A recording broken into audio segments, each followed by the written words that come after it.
Good morning, ladies and gentlemen, and welcome to our claims webinar. And today we have part 2 of our claim CSI fraud detection. I'm just going to take a few more minutes to let everyone get signed in, and then we'll start.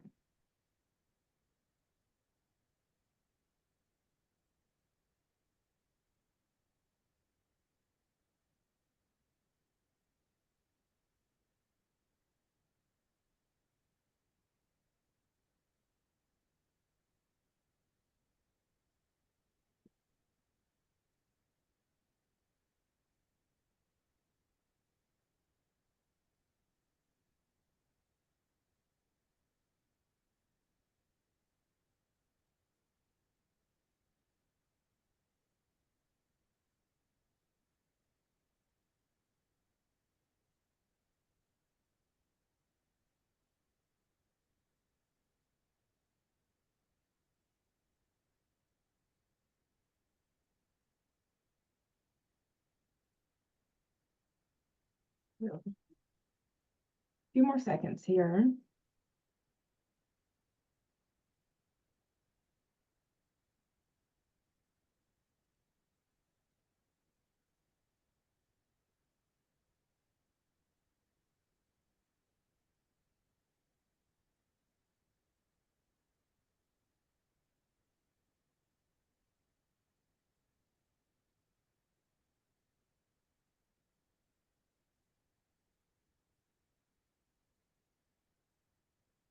All right, well, we're going to go ahead and get started. Good morning, ladies and gentlemen, and welcome to Optima Marie's presentation of Claim CSI Fraud Detection Part 2. This morning's presentation is brought to you by Monica Klink and our very special guest, Pierre Verve. My name is Michelle McAllister, and I work in the claims department in the Dallas office with Monica. I'm happy you all have joined us this morning, and I hope that you enjoyed today's webinar and that it will provide you with some key insight into some of the complexities involved in the investigation of fraudulent claims. A few housekeeping notes here. During this presentation, we will discuss some cases involving fraudulent claims. We will examine the intricacies and useful investigation tools to handle a variety of facts and possible solutions to come to a fair and proper resolution of each case. Some of the names, places, and circumstances have been altered to protect the innocent. These discussions are intended for educational and informational purposes only and not intended to make a group decision regarding any particular claim. All claim decisions are the sole responsibility of each individual direct carrier. Optima Marie is dedicated to improving claims adjudication skills for our client companies as well as our own claims analysts.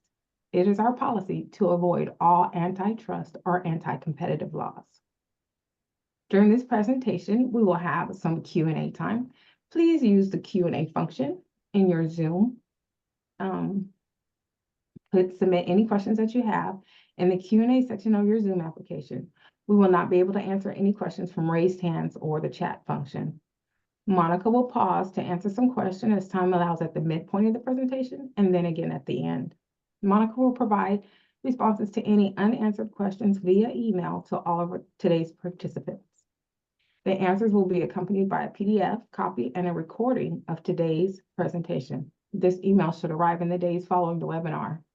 If you have any additional questions after the end of the webinar, please submit those questions to infous@optimamarie.com. That's infous@optimamarie.com.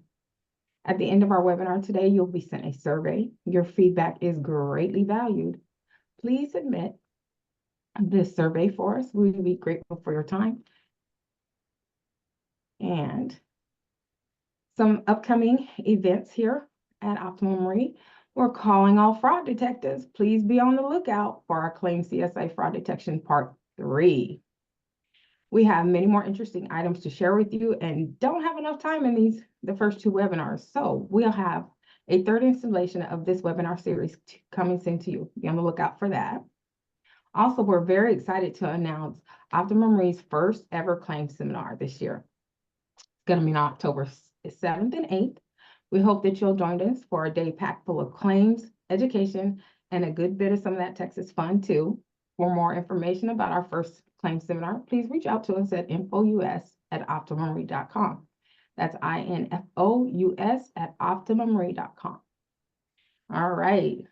So today we have two presenters, Optimum Group's finest. First up, we have Miss Monica Klink. Monica has been in the insurance claim industry for over 28 years with experience in life, disability income, critical illness, annuity, hospital indemnity claims. She is currently the Vice President of Claims at Optimum Life Reinsurance in Dallas. Monica is very involved in the International Claims Association. She was previously the Secretary of the ICA and is currently the Vice President of the ICA. She also participates on its Education Committee and on its Reinsurance Committee. She's originally from New York and holds a master's in economics from Syracuse University. And our special guest speaker today is from our sister company in Montreal, Optimum Reassurance, Mr. Pierre Vervet. Pierre Vervet began his career at Optimum Reassurance in 1985 after completing his studies in finance. He has worked in various sectors of the reinsurance industry. His professional journey has given him expertise in administration, medical underwriting, and claims management, both at the individual and group levels. He also taught for over 15 years at the Loma Society.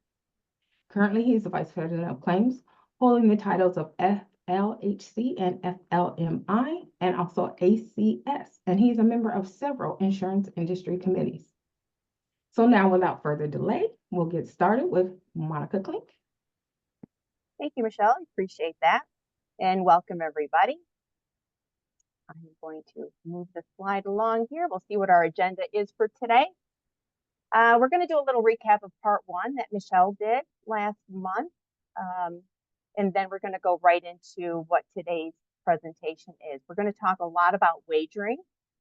We're going to start with viaticals, look into high-risk individuals, stolen identities, synthetic identities, STOLI, IOLI, mitigating, and BOLO. Michelle already mentioned that. Be on the lookout. So we say BOLO, remedy, and then go into community fraud. Again, mitigating and BOLO. Be on the lookout. Then I'll hand it over to Pierre, and he'll talk about what about Canada, and then we'll have a conclusion and takeaway.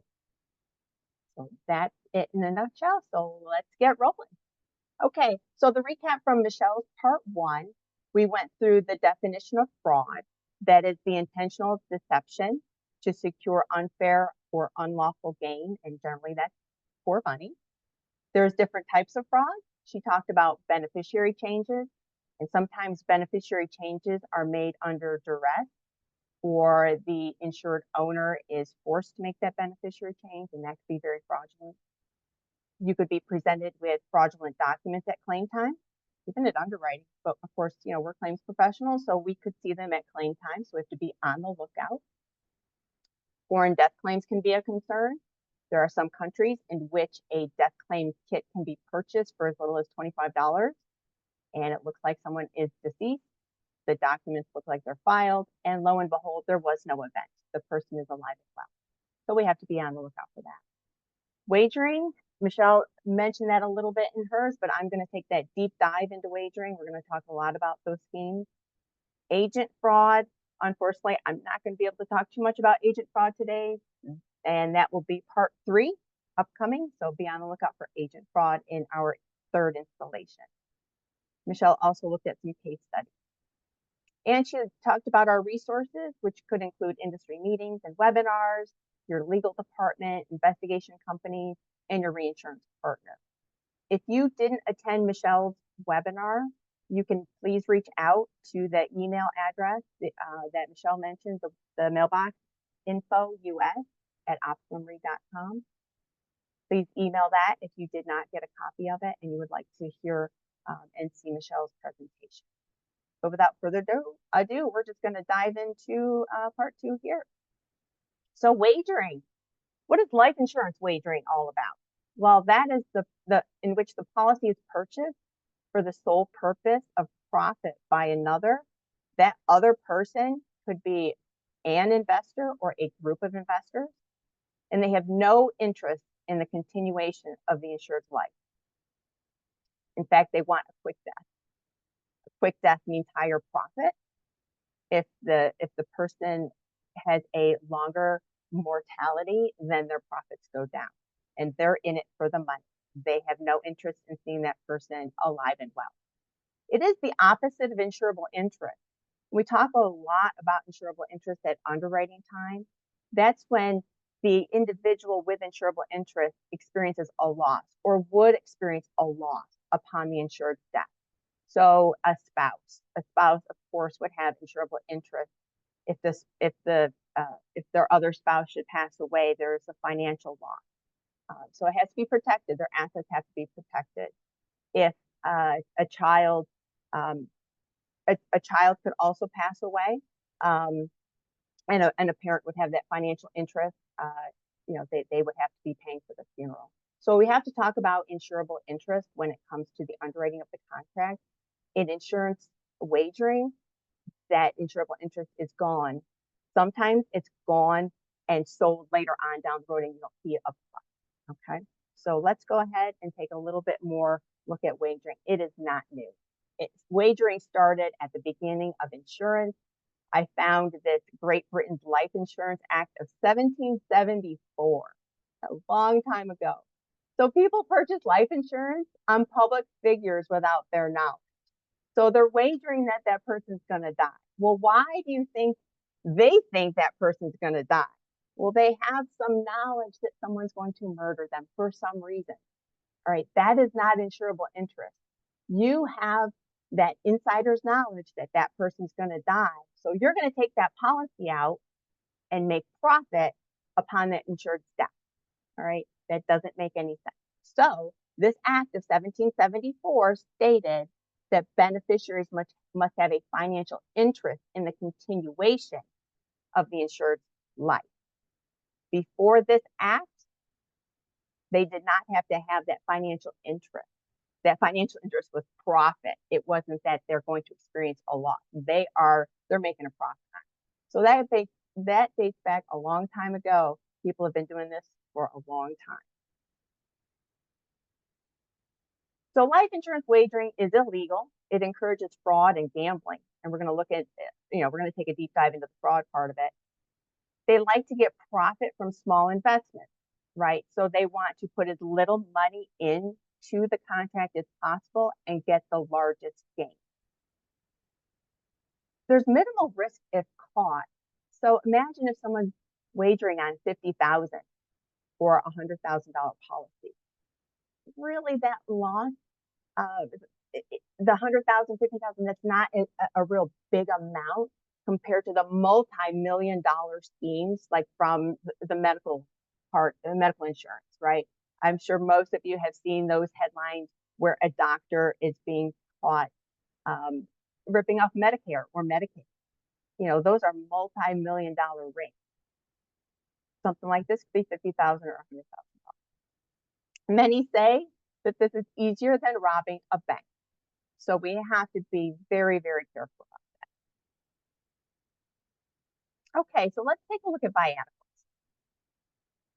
A biatical company purchases in-force life insurance from an individual who's diagnosed with a terminal or chronic illness.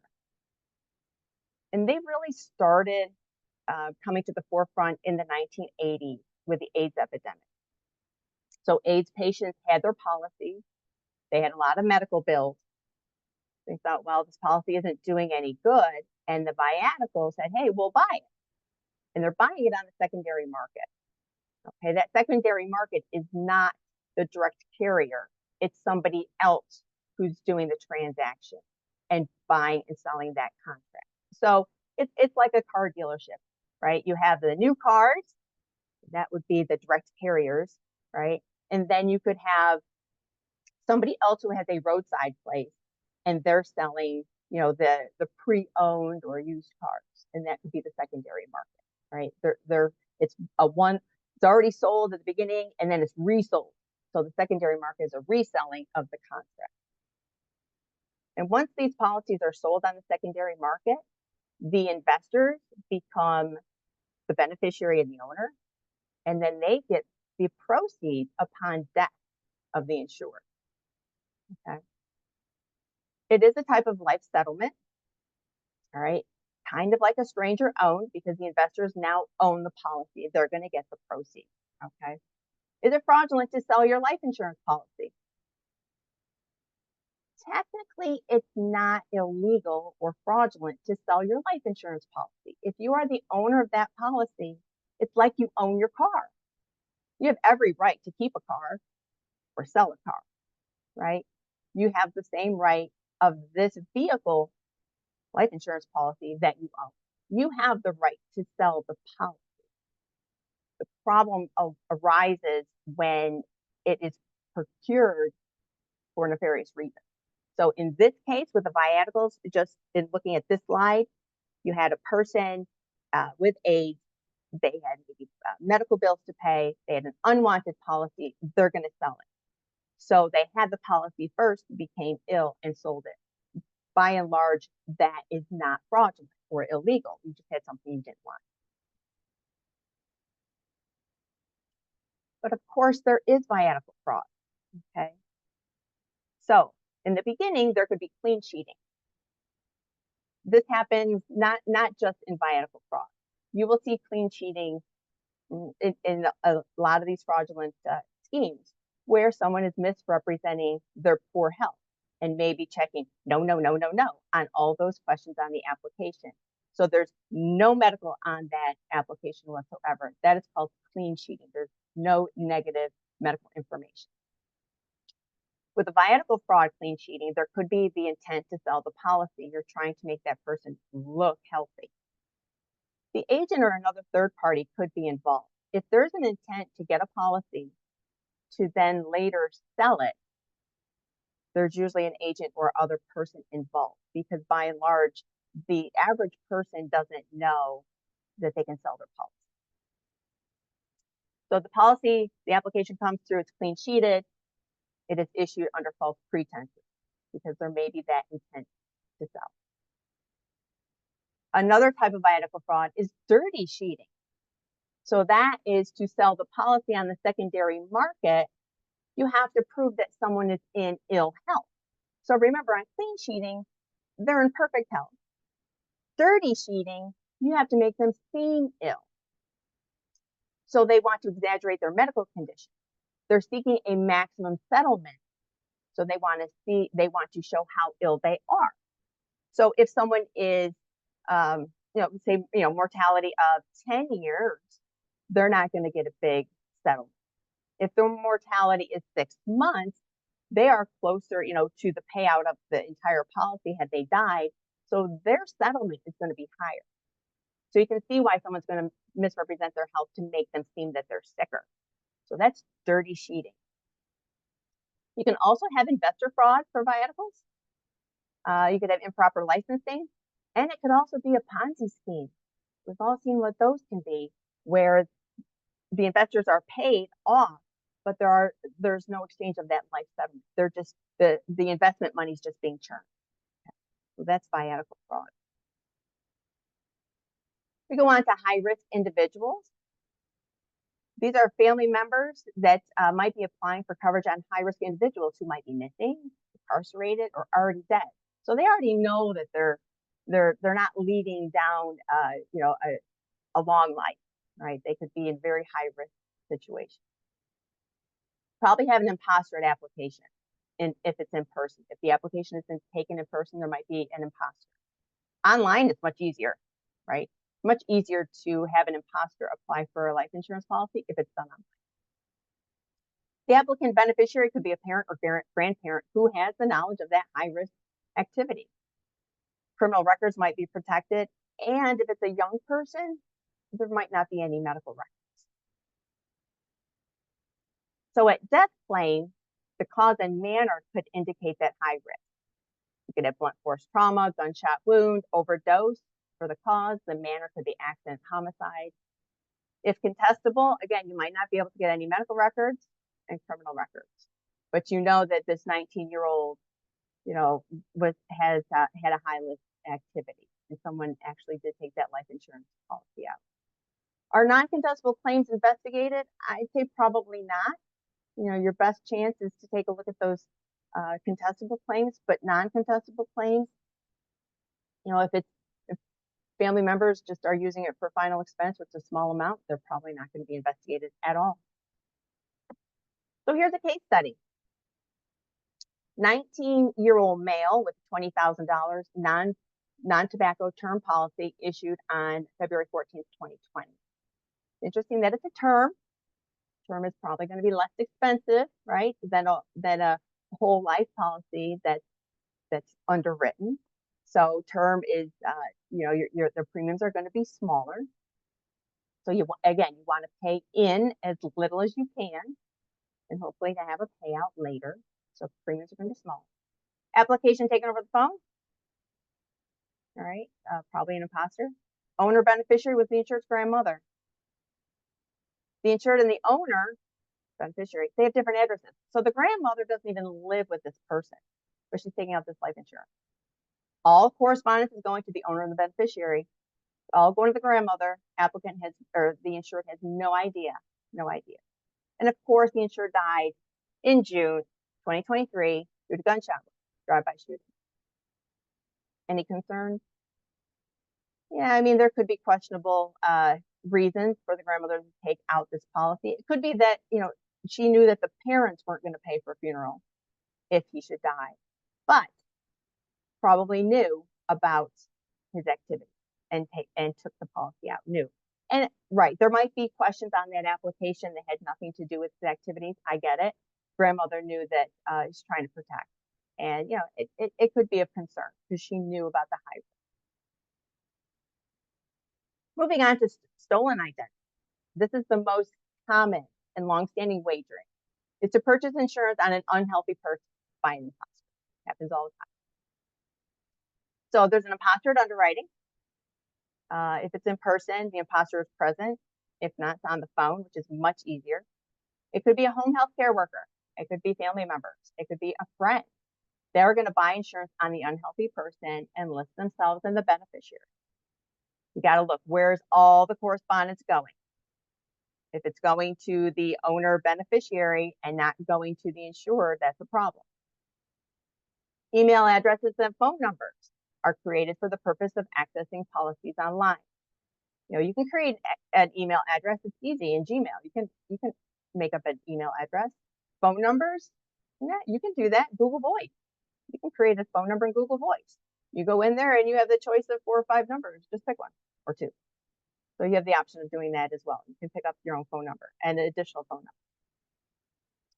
number. Insured does not know of the insured. Right. And generally, you cannot take an insurance policy out on someone who does not know that you have a life insurance policy on. During the contestable investigation, it might be difficult to get that authorization because it could be a friend taking out a policy on somebody. Well, then you have to contact the family and say, hey, I need authorization. And what's the family going to do? No, I'm not going to give you authorization. Why are you taking a policy out on this person? You have to get the medical records, but it might be difficult, right? Because you don't have someone with that insurable interest, and they, it could be, just the neighbor. We've seen that happen. Got to get that timeline. What happened and when? Who's talking to whom? Agent statement might be key. Who was present at the time of application? Did they really know if the insured was there? What did the insured look like? How tall were they? What bill? Try to get that kind of information. Maybe there was an imposter, and I'm betting there was. Are non-contestable claims investigated? Well, if there's reason to believe that that person didn't take out that policy, did not know about it, I would say, yeah, investigate it. I don't know if they are, but they should be looked at claim time. So let's look at a case study on stolen identity. We had a 77-year-old female issued a $50,000 non-tobacco whole life policy issued on February 14th of 2020. Application taken over the phone. So if there's an imposter, that's easy to do.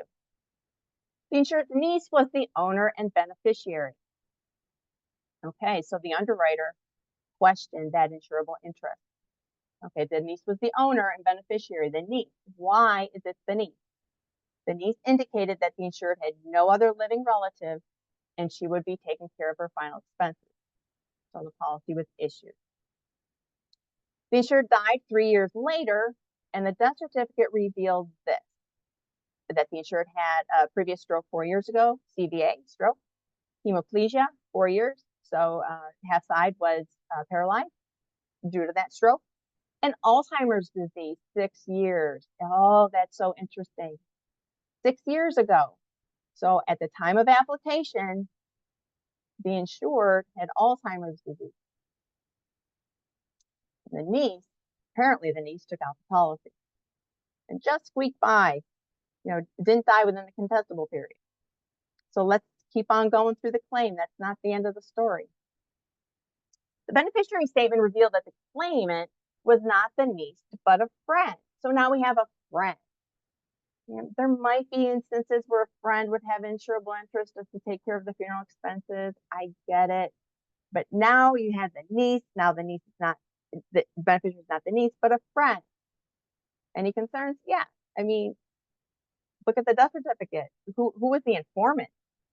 Did we have a family member as the informant? Could be. Upon investigation, it was learned that the beneficiary's relationship was not the niece or the friend, but the housekeeper who cleaned her house once a month. All bad. All bad. So the housekeeper wanted to cash in when the insured died. Disposition on this one, boy, I would refer that to legal counsel right there. That was not insurable interest. There was obvious misrepresentation, and I get it. It's beyond the 2-year contestable period, but you might be able to do something about that. Okay, on to synthetic identity. So what is that? It's a false digital footprint with name, address, date of birth, social security number. Could be a real social security number being used. Could be taken a social security number from an elderly or minor person because they don't use credit. And we'll see how you create this identity. You apply for credit. Somebody applies for credit using this bogus identity. And again, social might be right, but name, date of birth, address could all be wrong.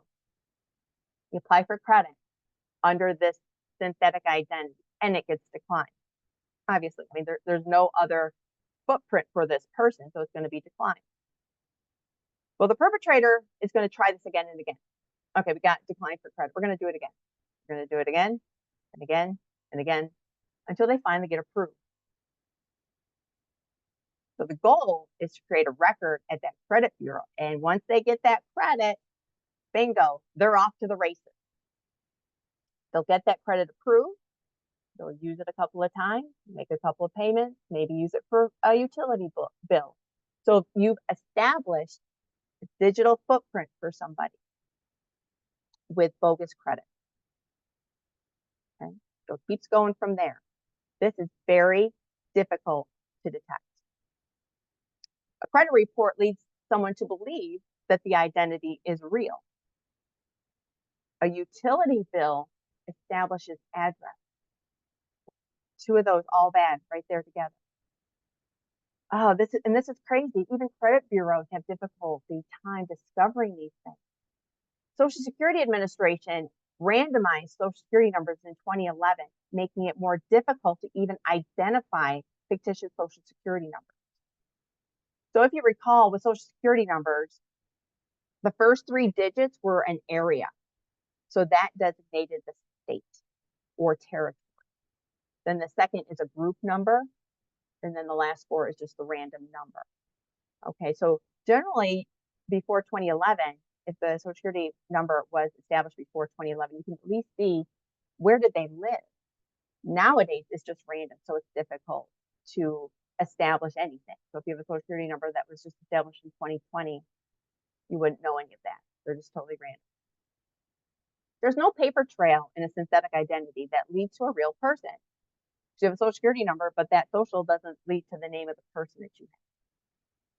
Forbes reported that in 2021, synthetic identity was a $6 billion issue. $1 billion. Huge. So what about life insurance? What happens here? They take that synthetic identity and they apply for life insurance. So who's insured? Well, there's no real person insured at all, right? You have social, but that social doesn't match the name of Jane Doe. It's somebody else. All credentials don't match that one person. They really don't have anybody insured. It would be an imposter, obviously, because nobody can say, this is my name, my date of birth, my address, my social. If you look at that little graphic at the bottom, it might be blurry, but it says like the name is fake, the address is fake, the date of birth is fake, but the social is real. That's a synthetic identity. You can't lead it back to any one person.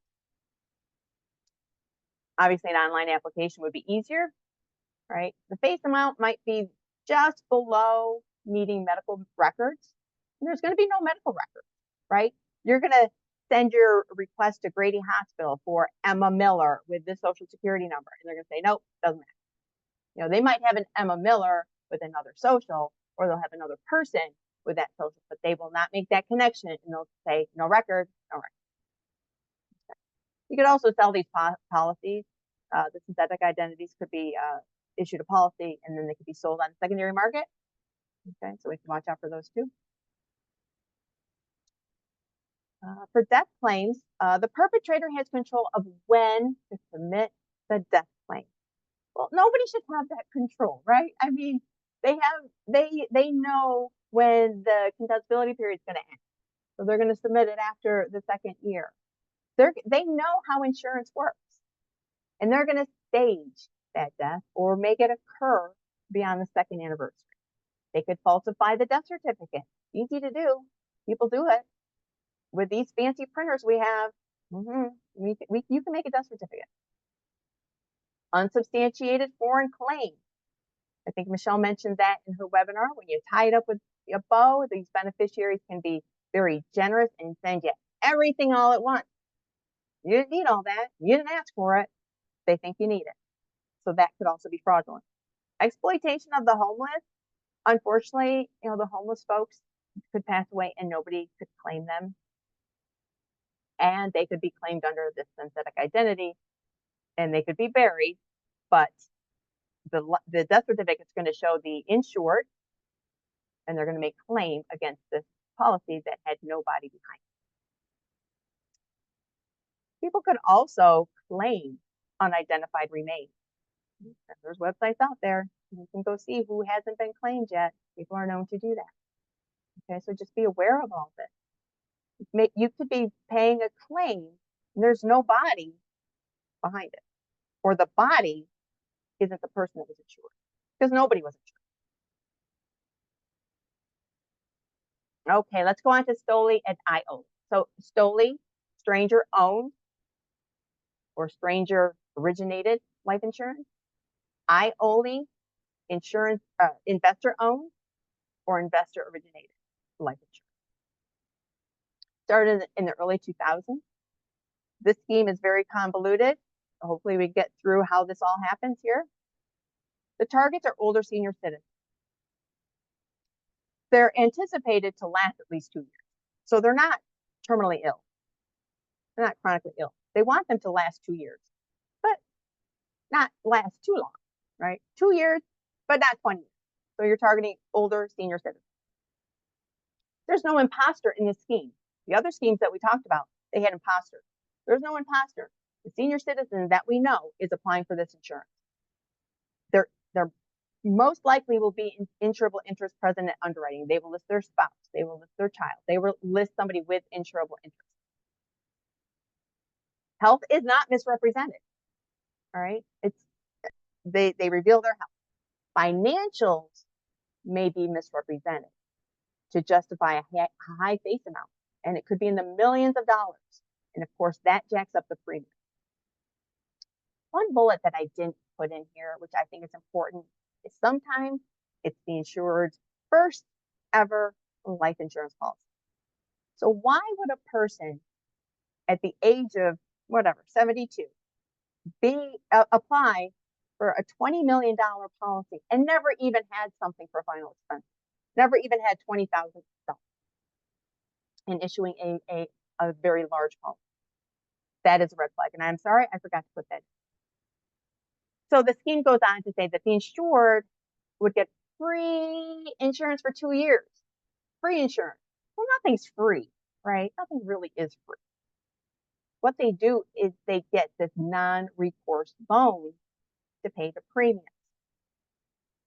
A non-recourse loan means if the loan is in default, the lender can only collect the property, and the property is the life insurance policy. They can't go against anything else, okay? So non-recourse, and I'm sorry, I put non-resource. I'm sorry, that's the typo. It's a non-recourse. You can only go after the life insurance policy. You can't go after your home or anything. The collateral is only the life insurance policy. So the insured is taking out this policy cannot pay the premiums, right?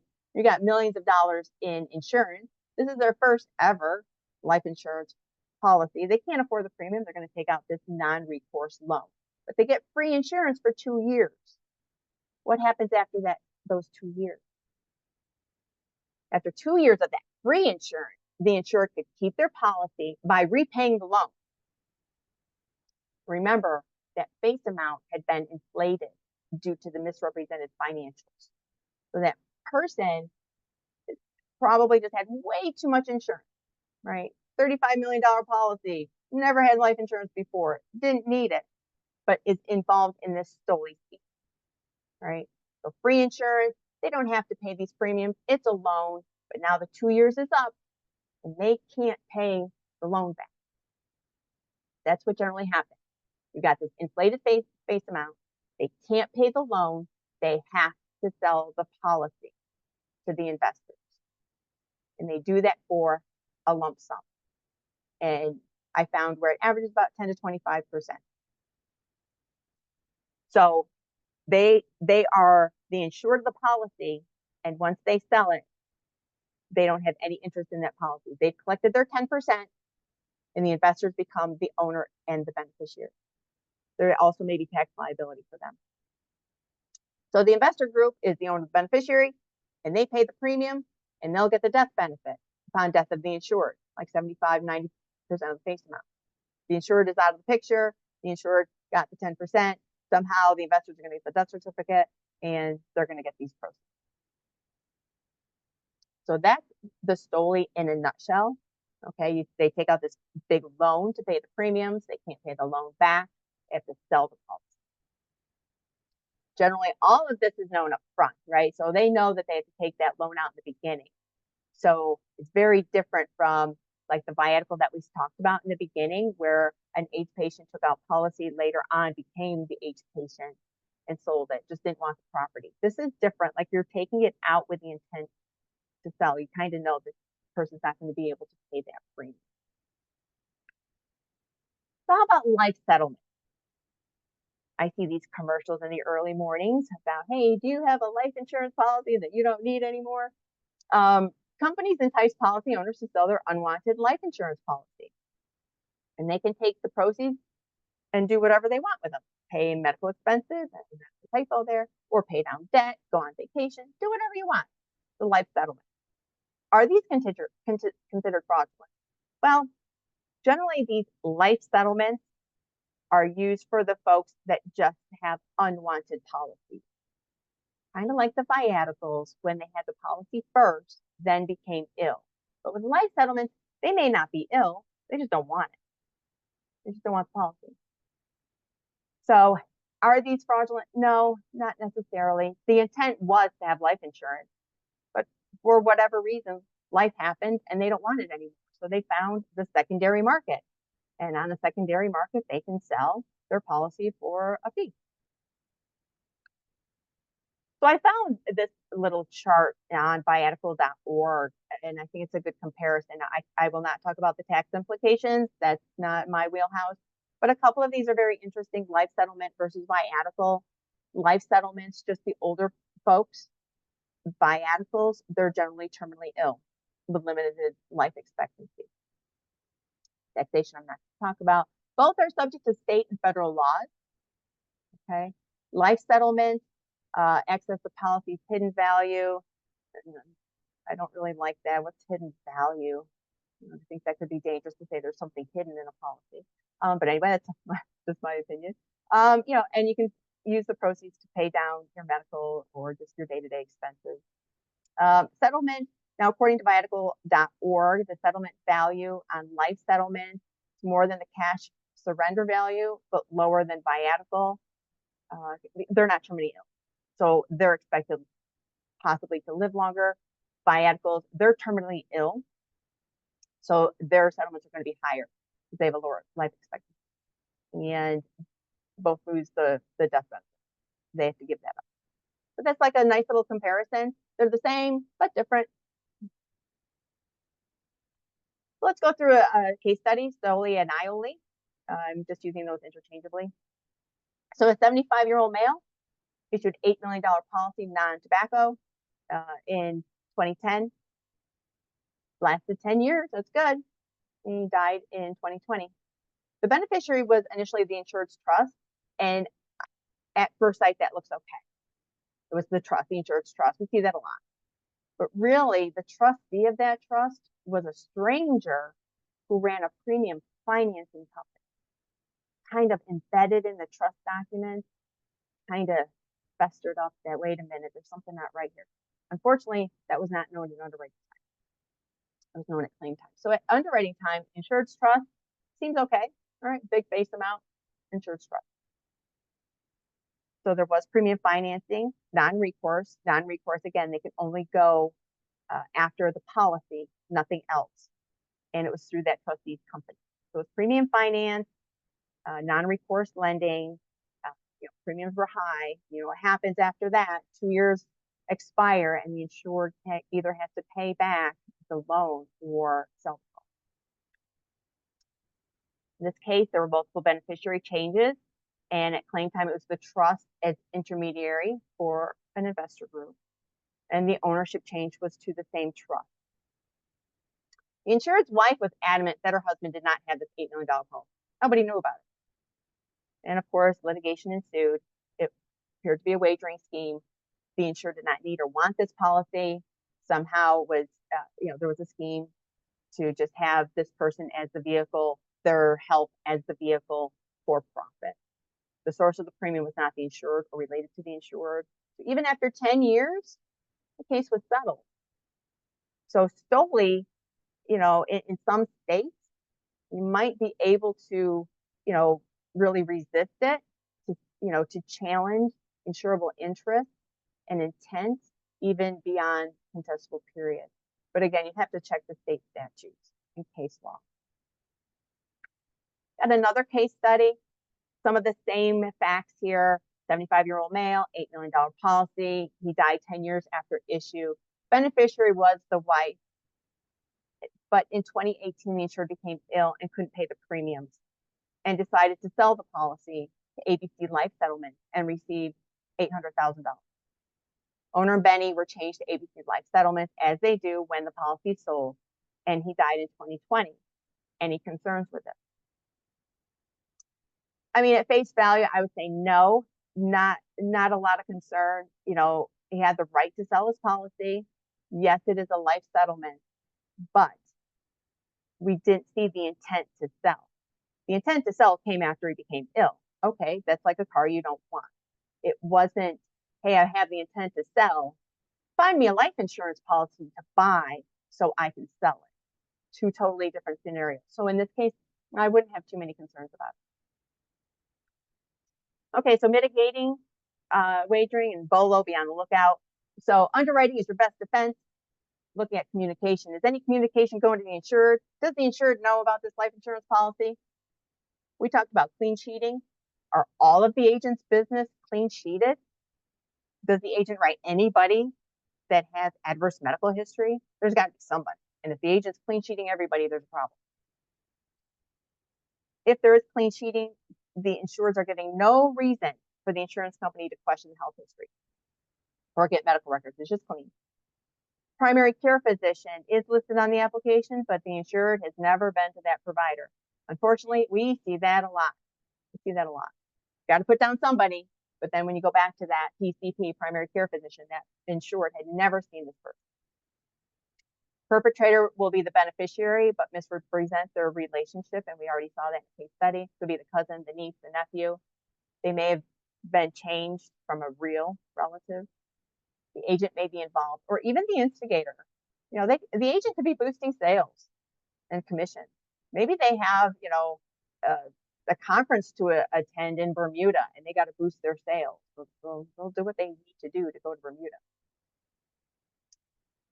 So underwriting best defense, properly identify the insured. That's imperative. Be sure the name, date of birth, social security number are accurate. Slight deviations, they can allow those fraudsters to pass ID verifying services. Okay. Verify the contact information. Can you contact the insured? Are they getting the mail? Are they getting the policy? If not, it could all lead back to the perpetrator. If there's a device being used, verify the address of the device. Make sure that it's not in adult care facility or prison. Verify the beneficiary information. Is the beneficiary the same on multiple apps and appearing to be unrelated? That's a red flag. Is there insurable interest? I don't know.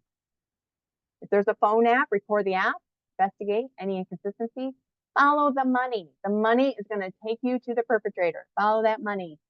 Track agent activity to ensure they're not involved in any scheme. When fraud is detected, follow up with the appropriate regulatory authority. You could always review the enforce from an agent. Check for trends in beneficiaries, addresses, payments. That could lead you somewhere. Customer surveys. That could be very important. Hey, how was the application process? And they could say, I wasn't there. What are you talking about? And then it could open up a big can of worms. So very important to uncover some of this kind of fraud. So at claim time, we have some BOLOs, be on the lookout. Viaticals, for AIDS, we're not going to see that much anymore, but you could have clean sheeting for other conditions. It could be a different ailment that's going to be used for the vehicle. Just be on the lookout. High risk individuals, you're looking at the beneficiary relationship and the cause and manner of death. Stolen identity, can you get an authorization? Is the family resisting anything about that claim? Remember, New York does not compel a beneficiary to cooperate. Medical records might reveal that the insured could not have taken out that policy. They were hospitalized, they were intubated, they had surgery, whatever. You got to really take a look at the medical records at the time of application. Synthetic identity, remember that's just a digital footprint. They're establishing a digital footprint. Authorization, how are you going to get an authorization? There's no person. Medical records, you're going to have nothing. Obituary, probably nothing either. They're not, unless they're going to do it just like in a Word document, and you're not going to be able to find it online. Here's the obituary, but you can't find it on legacy.com. With STOLI, look at the communication again. Ownership and beneficiary changes are key. Could be flipping a lot. Got to look at that. Who's the beneficiary at claim time? And again, follow the money. Fraudsters find new ways. They have new technologies. They have new techniques. Investigate all contestable claims. Even look at the deaths in third, fourth, and fifth durations. Fraudsters know about the contestable period. They might stage that claim in year 3 or 4. Investigate inconsistencies. Investigate all foreign claims. Right? We see that you can buy that kit. Don't be fooled by those kits. And report fraud to the appropriate authority.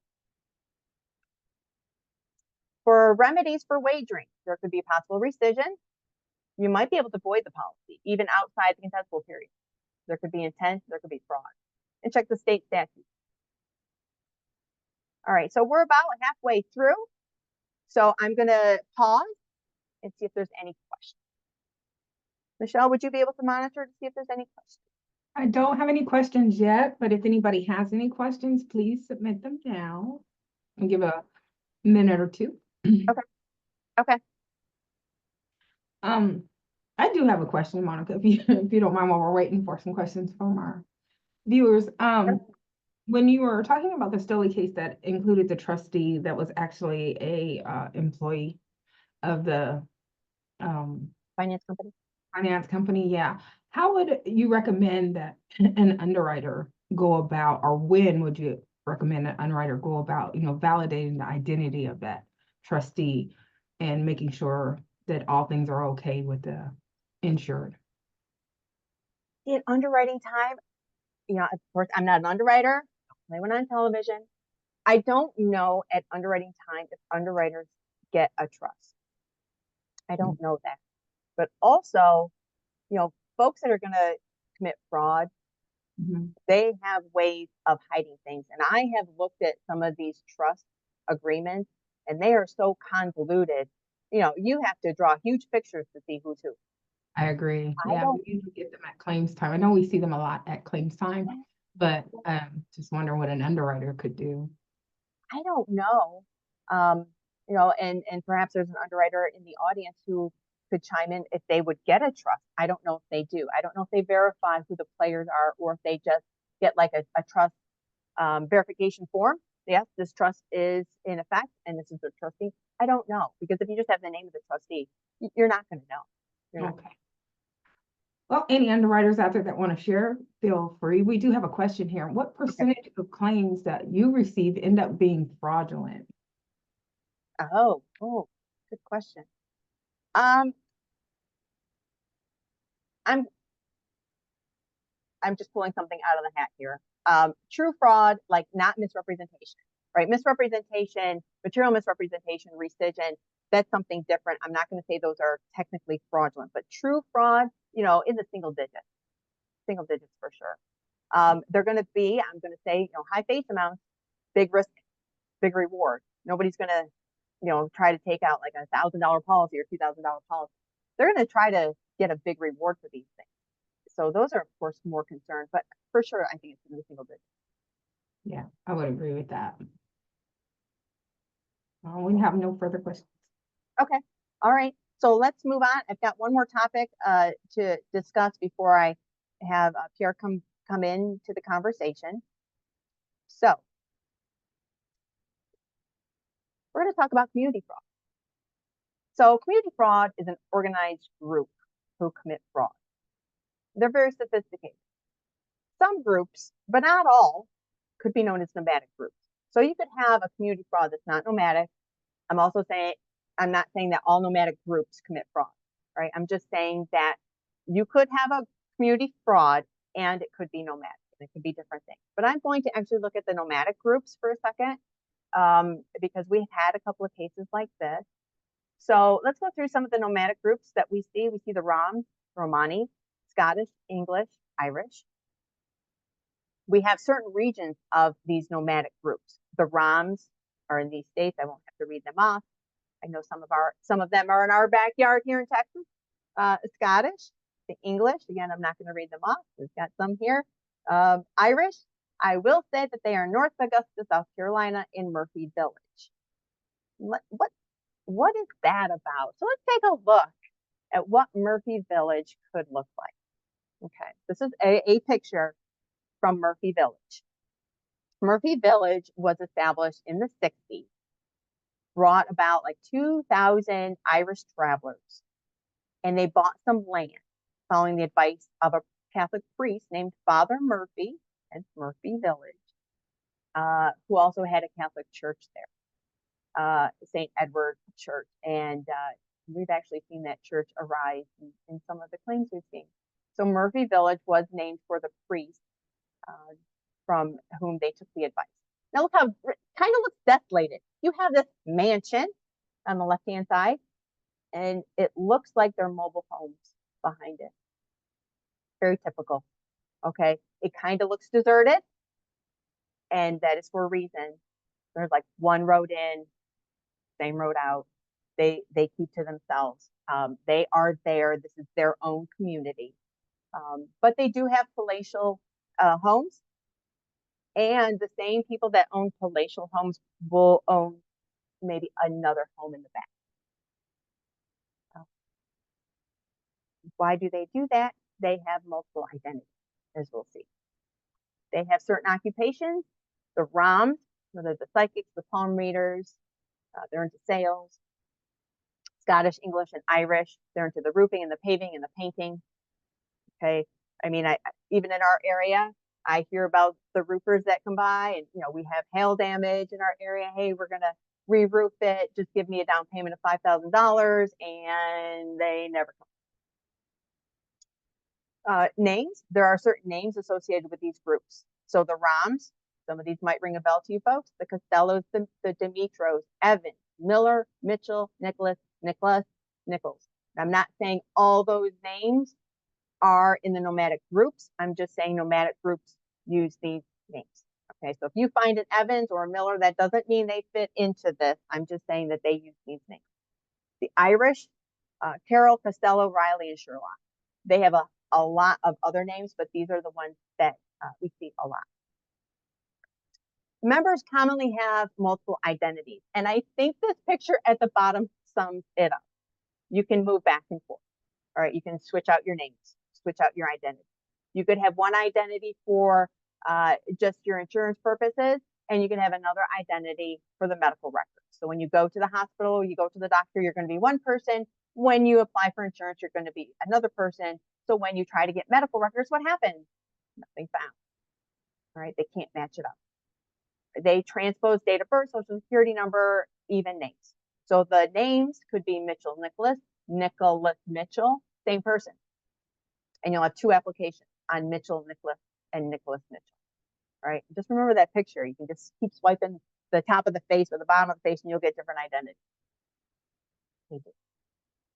At claim, there could be no body. They could fake the death, fake the documents. There could be synthetic identity. I've already talked about that. The body may be the imposter posing as the insured. They could switch out the bodies. They could be homeless. Well, they could murder somebody. They could be the unclaimed remains. The death certificate is issued in the name of the insured. The document itself is filed and appears legit. The information, though, is falsified and the body's not the insured. Okay, it's just using the name of the insured and killing them off. In extreme situations, fingerprints could be used for identification in the event the deceased has a criminal record. But yeah, I mean, if they've never had their fingerprints taken before, then you're not going to find it. Okay. So when you have free time, then you can see if you have the loop, the whirl, or the arch in your fingerprint.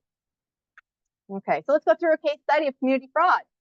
The defendants submitted fraudulent applications to multiple carriers, which misrepresented the identity of different deceased persons. Deceased. The names of the defendants appeared to be from the ROM group.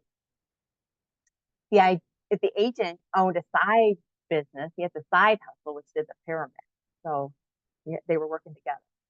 The claims submitted were after the contestable period, and they involved fraudulent death certificates, and they made false representations to law enforcement, first responders, funeral home staff, cemetery employees, everybody.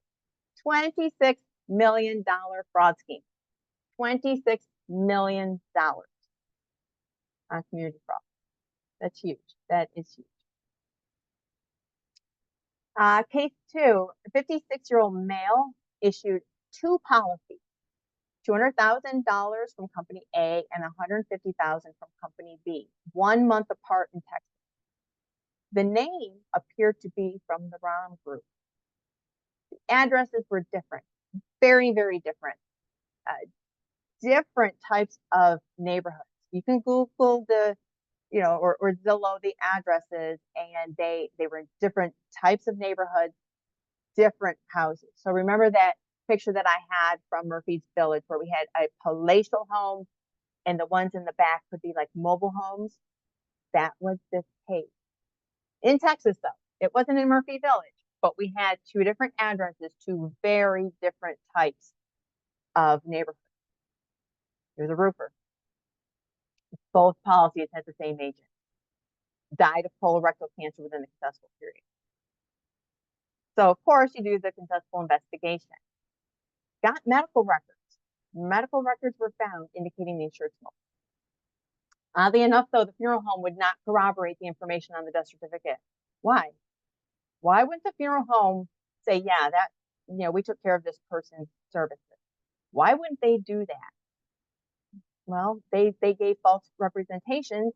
They could have even paid off the funeral home. They don't think that. If you want more business from us, don't think that. Okay. Gave up no information, no obituary whatsoever. I know some people might not have an obituary, but you might have something on the website of the funeral home. Nothing. Oddly enough, the cemetery plot was located, but just had the last name of the insured, no dates, like not even born on this date, died on this date, nothing, just the name. and the photograph was not of a male. It was a female. Both policies were eventually rescinded. But that wasn't the end of the story. Beneficiaries resisted, stating the insured did not smoke and the records were in error. The beneficiary submitted a one-page letter, apparently from the provider, saying medical records were incorrect. But we don't stop there. We then contact the provider, say, was this correct? We think there's something not so scrupulous about this claim. Is this page correct? And they said, no, this person was a smoker, for sure. I did not write that one. Litigation ensued. Both were eventually settled. But there were a lot of flags that went on these two claims, and eventually it was settled. But it took over a year. So for community fraud and mitigating, be on the lookout. Underwriting, know your applicant. There's regions, names, and occupations to be wary of. And is it just below the underwriting requirements? If so, they don't want medical records to be sought. Claims, again, look at the regions, names, and occupations. Identify the insured. Was that really the insured? And you might have to outsource the investigation. There are companies that do that. Post claims, there might be an agent block review. Did this insured write all of these policies in this community? Could be. Can you match them up? Did it appear that maybe you have 10 people insured, but you have 25 policies? Might be. Be on the lookout. All right, we come to the time in the presentation where I'm going to pass it off to Pierre, and he's going to talk about Canada. Thank you, Monica. Good morning, everyone, and good afternoon for the others. I must admit that our insurance life in Canada is maybe not as exciting as the one in USA. We have some of the case that Monica talked about, but most of the Canadian fraudulent cases come from false declaration. So what I did an extract of the Ontario's insurance law. Ontario is the largest province in Canada. In the States, you have states. In Canada, we have provinces. And the next 3 slides are an extract of the Ontario insurance law. So an applicant for insurance and a person whose life is to be insured shall each disclose to the insurer in the application or medical examination, if any, every fact within the person knowledge that is material to the insurance. The key word is material. So what does materiality represent for an insured? Most probably, not a lot, mostly nothing. So materiality usually is in the end of the claim adjudicators and underwriters. They can determine whether a misrepresentation is material or not. Second extract, failure to disclose. A failure to disclose or misrepresentation of such a fact renders the contract voidable by the insurer. Overall, statistically, we denied something like less than 3% of our claims. I'm talking about life insurance claim here. And if we looked at the fraudulent one, we are most probably close to 0.5%. So that's not a lot. Incontestability, where contract or an addition, increase, or change has been in effect for 2 years during the lifetime of the person whose life is insured.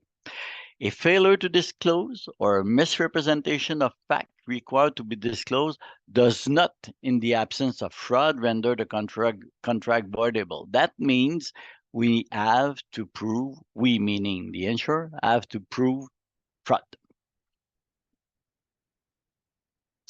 So why not taking a different route than extracting laws? So what I did, I looked at the different fraudulent case and judgment in Canada, and I can see that the judges are helping us to build our next cases by providing us with comments, guidelines, advices, recommendation, or what we call the read between the line. So let's look at some extract of judgment on Canadian fraud cases. So fraud is not presumed. Of course, the burden of proving fraud rests on the insurer side. It's like a suicide benefit. To be fraud, a false statement alone is not sufficient. We need to prove that there was an intent to deceive from the injured. The intent to deceive happened when a clear question, and clear question is very important because judges like clear question, is asked and an incorrect answer is knowingly given by the policyholder with full awareness of the significance that the information could have for the insurer. And this is very important. And how can we verify that? How can we check that? How can we prove it? Next slide, please. Let's ask us 3 questions. And if the answer to the following question is yes, we have a good idea about intent to deceive or fraudulent declaration. Did the insured benefit directly or indirectly from his false representation? Did he need to lie to get an insurance coverage? If not, no. And did the insured know he would not get insurance if he declares? So if he say yes to some of those questions, I guess we have a fraudulent declaration or intent to deceive. Authorization. The authorization to access the medical record, signed, of course, by the insured, does not exempt him from his obligation to declare, even beyond the question asked. So that means it's not because we, the insurer, are allowed to access to the insured medical file that the insured, if he knows important fact, it must be declared. Doesn't matter if we have access or not, because you know that sometimes we just don't ask for the medical file. So the possibility for the insurer to access medical information can't excuse the failure to declare by the insured. Very important. We have to remind insured that it is not their take to determine the seriousness of their symptoms and condition. We're back to materiality. The insured just have to answer the question. And if he knows about a condition, even if the question is not asked, he has to answer or to reveal. But it's not about the insured to determine if it is important or not, if it is material or not at all. And finally, judge indicate that we have to make sure, of course, that the proposal has been duly reviewed, signed, dated, and that a copy of the declaration is provided to the insured. So some examples, an insured did not declare he was taking drugs because he did not want his wife to know. The reason is not important. It's not pertinent to the fraudulent false declaration. So judges will not look at the reason, but they will look at the false declaration, if there was intent to deceive, if it's material, etc., etc. The insured failed to disclose his medical condition. In that case, it was hepatitis. As it was inactive, he was asymptomatic at the time he complete application. Even though we all know that hepatitis is a serious medical condition, so it has to be declared. An insured wrongfully declared his income. He did not precise, most probably on purpose, that the number declared was in yen instead of Canadian dollar, which affect, of course, his financial worth. And by the way, is the amount of insurance that will be allowed by underwriters. So that's a fraudulent declaration. And the insured claim once for fracture, then falsified the document used to claim a second time. The document was sent to the hospital to have its authenticity confirmed. This is the kind of fraud we think about when we have the word fraud in it. Next slide, please. And finally, last example, insured suffered from medical disorder, consulted several times as well as taking medication. That means something. In court, the insured's doctor was soft about the insured medical condition. It was the insured witness. The judge favored the insured, even though an insurance underwriter testified that it would have been a decline. So one of the recommendations from the judge was to say, make sure that a doctor, as a witness, as an insured witness, even with no insurance expertise, will explain the insured medical condition. And then you will have your underwriter expert to talk about the severity, the materiality by showing the underwriting guidelines. This is all for me. Back to you, Monica. Thank you, Pierre. Appreciate that take on the Canadian business. So we're going to wrap this up here, folks. Throughout today's presentation, we talked about a lot of teams. I just want you to be aware that there will always be new ones. We have to be aware, be on the lookout all the time for the new kind of teams coming our way. Investigate, outsource if needed, stay educated. I gave you some sources here. International Claim Association, I have to plug that. As Michelle said, I'm the vice president, so I have to. ACLI, Coalition Against Insurance Fraud, a lot of good information on that website. And interesting conferences and webinars. Consult with your legal counsel, of course. Consult with your reinsurance partners. Assume nothing. When you're presented with a claim, you don't know what you got until you really start opening up that can of worms. So assume nothing. Alrighty, so I think this is the time where we can open it up for any questions. So Michelle, I'll ask for your help on that. If you have any questions that come through the Q&A. I do. I have a couple of questions here. Thank Okay. you. So first we have a case where the estate is the named beneficiary on the application, and the executor of the estate is a non-relative, a well-known Irish traveler. How do we spot these? And I think you gave a couple hints in one of your case studies. So the name looks like the name alone. So the name alone doesn't necessarily mean that it's a traveler, but it could be, depending on where the person is living, their occupation. Wow, I've never had this where the executor could be a traveler. So, so the deceased insured, must have named the person, to be the executor in the will, right?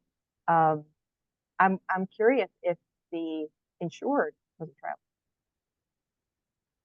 No, could be those cases where it was a business transaction.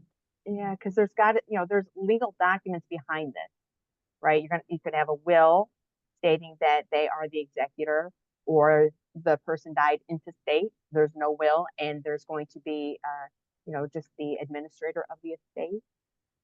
Is that the insured work for the executor? Insured work. So the relationship was friend. There was no familial relationship. Right. Okay. And it's not up to the insurance company to administer any type of the estate. They're just paying the estate. So you don't, regardless of where the money's going. That's a tough one. I'm more concerned about the insured being, are they a traveler? Did you substantiate the event of the death? I think I'm more concerned about that, because the insured themselves had to have signed off on this trust of the executor, or they could have just been appointed. I would check the insured to see, was there anything unusual about the death? Was there anything unusual about the paperwork? Yeah. I would start there. Okay. Sounds good. And then we have here, she said she believes all of it was a con. Mm-hmm. The question that we were just talking about? Yeah. Yeah, so was the policy was it one of those imposter cases? Did the insured even know, mean, you can't prove it when they're deceased, but you could interview family members, look at signatures, if there was a real signature, if it was a computer, look at the IP address, all that kind of stuff. Yeah. Really have to unravel what was happening at the time of the application. Yeah. So, and it could be, I mean, there could have been an imposter for sure. Yeah. And you just have to, you know, if you can't yourself, if you as the insurance company can't do it, then, you know, those investigators out there, they can find things that possibly you can't. You know, they can go to the funeral home, they can go, you know, I don't know, the medical examiner's office. You know, they could go certain places that maybe you can't, you know, have time or the resources to do. Sometimes those outsourced investigation companies can really help. Yeah, I agree. Can I just say we had one a traveler claim, and Monica spotted this, and everybody in the department hears this story all the time. And I looked at that claim backwards and forwards, and it looked like a normal claim. And I asked Monica, I said, "What made you stop? What made you stop on this claim?" And she did tell me the last name. So names aren't the end all to be all for sure, but they are to be investigated if it's one of those familiar names. And you do just a little bit of digging, took Monica down a rabbit hole, and she did find her traveler's claim. Sure. Yeah, for sure, for sure. Yeah, one more question. Yeah. What tools are available to verify trust documents? And there's actually two questions here, so I'll stop there, but we have one more. What was the first question? What tools are available to verify trust documents? Do you know of any? Well, I'm not an attorney, but I would probably refer them to legal counsel because it's all, I mean, that's a pure legal contract and they can unravel it because you got to slice and dice that who's who in those things. Because I have seen, no joke. I mean, there's been trust within a trust. Yes. And who are those players? I would say because it's a legal document, refer it to legal and get their advice on. Okay. And then the second part of this question from the same person, in what way can it be determined that a death certificate is fraudulent? Yeah, so you know, sometimes the document itself is filed and it might the event didn't happen. Sometimes you have to make those calls, you know, to the funeral home. Funeral home's going to be listed on there. You're going to have if there was a coroner or a medical examiner, you can call them, verify that information. I know we start to have to keep some of the common death certificates that we have. Does it look right? You know, there are some states that make you say, is that really a handwritten death certificate? But they do handwrite in certain areas. So we do try to keep a little bit of them. Now, again, I say these like investigators, they pretty much know, you know, they might, you know, be able to consult, say, okay, yep, that death certificate, that does not look like the city of New York death certificate. So city of New York is different than the state of New York death certificate. City of New York, if it's a natural death, it doesn't have any other cause. It just has the manner of natural. Maybe they can say, oh yeah, that doesn't. So, you know, we try to keep them handy. You can make phone calls to verify the event. Now that might not verify the body behind it, but it could verify at least if that document's been filed. Okay. Well, that's all the questions that we have for now. I will remind you that if you do have questions that you think of later, please email us at that info.us@optimumre.com. That's info.us@optimumre.com. I want to thank everyone for your participation today. I'd also like to thank our presenters for sharing such interesting and educational information. Please complete the survey that you'll receive as soon as you sign out of this webinar. We really appreciate your feedback, and that is how we improve upon our webinars. And also how we obtain some subject material to present in the webinar. So please fill that out for us. And once again, we're excited to announce OptimumRe's first ever claims seminar, and we are looking forward to seeing all of you who would like to attend that. If you'd like information on that, please reach out to us at info.us@optimumre.com. That's US@optimumre.com. Thank you all for attending today, and have a great day. Thank you so much, everybody. Bye-bye.